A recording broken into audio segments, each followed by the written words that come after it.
আমার মেয়ের সাথে আমার প্রথম রিক্সা ভ্রমণ, তাও আবার যাচ্ছি হসপিটালে। মানে সকালবেলায় মেয়েটার ঠান্ডাতে প্রচুর কষ্ট হচ্ছিল শ্বাস নিতে। তো দেরি না করে রিক্সা করে বের হয়ে গেছি, কারণ বাসার পাশেই হচ্ছে হসপিটাল।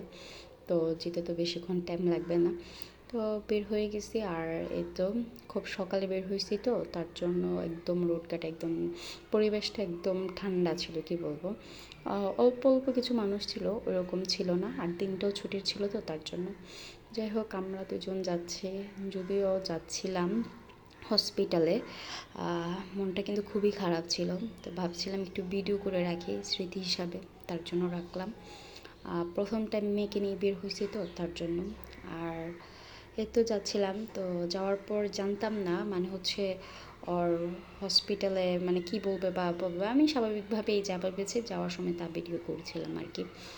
যাই হোক, যাওয়ার সময় ভিডিওগুলো করেছি অলরেডি, যারা চট্টগ্রামে তারা চিনে ফেলছে আমি কোথায় যাচ্ছি, কোন হসপিটালে যাচ্ছি। তো আমি চট্টগ্রাম মাও শিশু হসপিটালে যাচ্ছি। আর একটা কথা বলে রাখি, এই ভিডিওটা প্রায় হচ্ছে 1 মাস হয়ে গেছে অলরেডি, করা হয়েছিল বাট আপলোড করা হয়নি। সো এটা অনেক আগের ভিডিও, এখনকার না। যাই হোক, আমি অলরেডি চলে এসেছি হসপিটালে। তো হসপিটালে চলে এসে আমি এখন টিকিট কাউন্টার থেকে টিকিট কেটে নিব। এখানে সকালবেলা তো ওরকম মানুষজন ছিল না, তারপরও ঠান্ডা কাশি সিজনটা খুবই খারাপ ছিল। কারণ হচ্ছে এটা যেহেতু 1 মাস আগের ভিডিও, তখন একটু ঠান্ডা লাগে, একটু গরম লাগে। তো সব বাচ্চাদেরই কি বেশি ঠান্ডা কাশি, এরকম অনেক বাচ্চা সমস্যা। প্রায় ওইখানে ভর্তিও ছিল প্রচুর বাচ্চা কেবিনে। কী বলবো, প্রচুর ঠান্ডা কাশিতে অবস্থা খারাপ ছিল। তো এখানে হচ্ছে বিপিটা মেপে নিচ্ছিল, কোনোভাবেই পাচ্ছিল না। অনেকক্ষণ চাপাচাপি করার পর বিপি পেয়েছে। যাই হোক, সব কিছু দেখানো ডাক্তার শেষ করে ওষুধ টষুধ নিয়ে আমি হচ্ছে এখন বাসার উদ্দেশ্যে রওনা হচ্ছি।